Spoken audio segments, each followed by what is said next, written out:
one, you bastard! Brought to you by supporters who probably have better taste than this schmuck.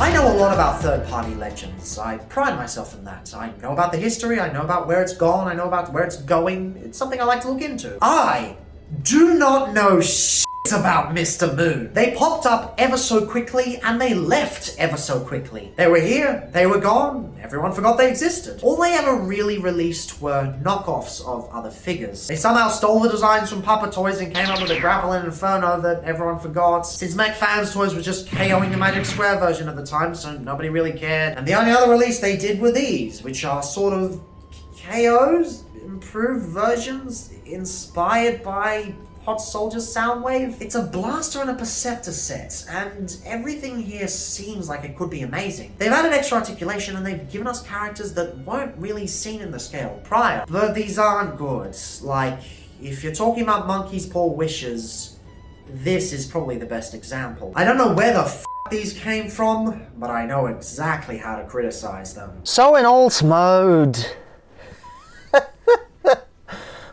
Holy shit, I don't know where to start. They have taken something that looked amazing and completely shit on it. Like, this is the complete opposite of a glow up. This is a glow down, or a dim down, I suppose. A dim down like Doug Dimmerdale of the Dimsdale, Dimmadome, Dale, Dimmadome. It's just trash. These are awful alt modes. For starters, we have a classic example of why trying to retool a Soundwave into a blaster never works. The proportions just do not line up. Yes, they are both boxes, but they are boxes that are designed in completely different ways. The aesthetics are completely different, and this just flat out does not work. Everything in the boombox is squished up into this tiny torso with the big underpants over there. Kinda worked with the Sound Blaster because that's where the buttons were, and it all kinda worked for the proportions. Not on this one though, especially when the speakers are all the way down here instead of in the middle. So it looks like everything's squished in the top here, and then you got the speakers down here. It just does not line up. It's also much taller, so you don't get that sleek design. It just doesn't work. They've also stupidly painted the handle backwards, so you've got black plastic here and grey paint, and the grey paint chips, as you can see right there. So great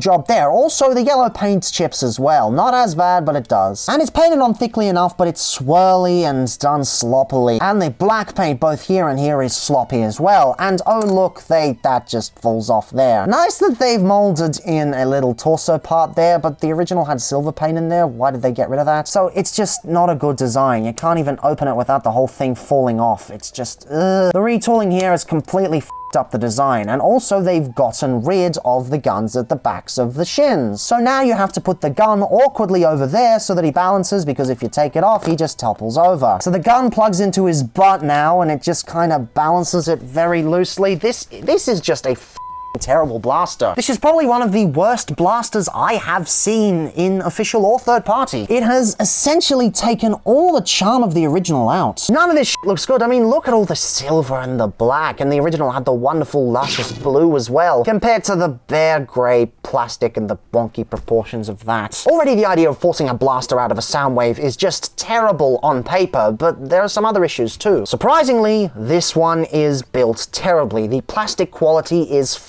awful. It is basically KO level, and the reason I say surprisingly is because this set costs more than that. I've seen this set go anywhere from 70 Australian to 100 Australian, which is basically putting it at 35 bucks a piece, $5 more than this guy who had accessories as well. And if we're dealing with 100, well, that's $20 more without all the extra accessories like the cassettes. So just why? Why are they charging more for something far worse? Just no. And if you want to continue talking about things that are far worse, just, oh my god, this is just, this is horrendous. Like, this is one of the worst Perceptor microscope modes I have ever seen. You think Blaster was bad, just this is on a whole other level, like, Christ. The feet have been completely hollowed out, so they just sit here at the front, whereas they were filled in on the original. And you've got all of Blaster's tooling here because they didn't bother tooling it out, and they've also gotten rid of the inside there and just left the chest there. Instead of redoing the chest, they're just like, no, it's fine, you just bring it there. Couldn't you have put like a computer terminal there or something? And the scope section with the arm, just what the f*** is this? This is so fucking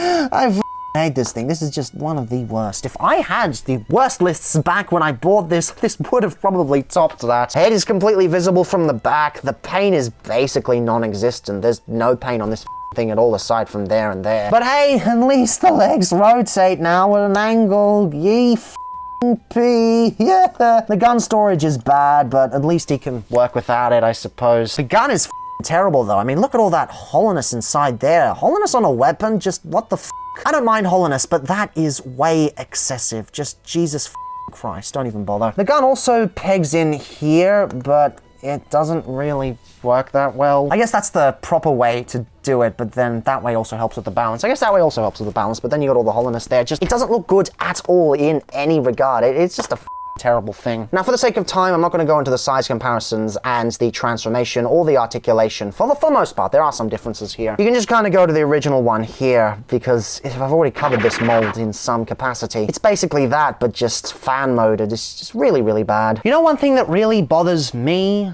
Blaster here is worse than his G1 version. Updates are supposed to improve upon the original, do things the original could never do, but this is a massive step backwards. Yes, he may have better articulation, but that's basically it. G1 Blaster has better build quality, better aesthetics, better play value, and is just an all-around better toy. It's pathetic. The only real differences in transformation is that for Blaster, you rotate this section around and it actually rotates into the back there. That's actually a really good idea, and I think it really could work on a better figure. It doesn't even limit the articulation that much. He still gets the full 90 degrees at the knees, which is pretty good there. And of course, Perceptor just parts forms the whole thing off the top and is lazy as shit, because of course he is. Just, this feels really bad to transform as well with all of this wibbly plastic. It really does not work. I suppose the thighs are slightly tighter, that's kind of nice, but aside from that, it's just a really bad design. And in robot mode, again, this is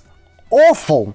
Absolutely terrible. Just everything about this is an absolute downgrade from the original. Well, there are a few upgrades. For starters, they've added in a waist swivel and they have added in a bicep swivel, so I suppose that's kinda neat. Also, you get a bit more rotation when it's all the way out just because they retooled that so the transformation would work properly. But aside from that, everything else sucks, and it's the same issues between the two. The head sculpts are completely abysmal, the faces are creepy as the eyes are way too big, the proportions are so the heads are way too big to begin with, the white paint is done really badly on either level, the torsos barely have any cohesion with the rest of the body, the weapons stink because this guy has a bunch of hollowness and this guy's weapon is really tiny, there's barely any paints on them, the plastic is terrible, and with Perceptor you can't even get the blasted scope all the way down, it just sits on there because of course it does. They are, again, one of the designs I hate talking about because everything is on show. I can't get into the philosophy of why these figures are bad because what you see is what you get. They are bad on the surface level. They are just absolutely terrible. The reason I'm making this review is not because they are interesting, but because nobody really knows much about them. They are lost to time. They're just forgotten, a footnote in Legends class history. And you just have to remember what they've taken from us.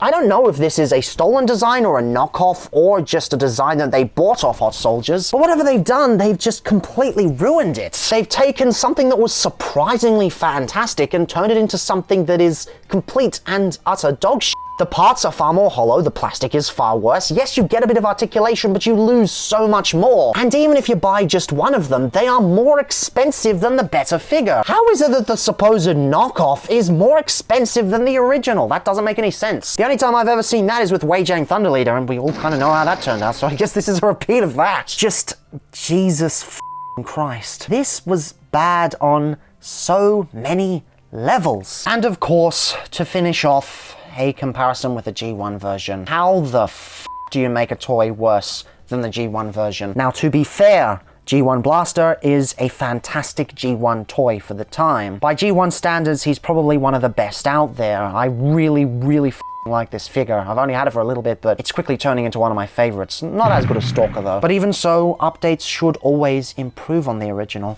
not be worse than them. I wish that I had a worst of the year list when I first got this, because I would have trashed this thing. I would have absolutely given it what it deserves. And yes, I'm doing it now, but part of me thinks it's too late. But hey, I guess it got what it deserved. It's a footnote in the history of third-party Legends. No one remembers it, no one gives a shit. We got better versions now, so we can pretend it never existed. hooray for that. I don't know where this company came from, and I don't know how they came across these designs, but I do know one thing. This release is garbage. The colors are at least pleasing, but everything else is just garbage. It shits on everything that Hot Soldier's Soundwave did. It's just an insult. The colors are at least pleasing, but everything else is just garbage. It's the kind of figure that you wouldn't think would exist. It's the sort of figure you'd think would end up in a parody, not actually be real. But it's real. It's absurd. Honestly, I'm glad I don't have to talk about it again. It's a piece of rubbish, and I can now forget it existed like everyone else. So long, Mr. Moon, we hardly knew you, and perhaps that was for the best. Because if you were to continue, I doubt you would have improved. You probably would have just been as shit as you were. So enough of this shit, I'm gonna get rid of it. So, let's move on to better and brighter things. Tomorrow's review should be much better, right? Ah, f*** me. Why must I torture myself so?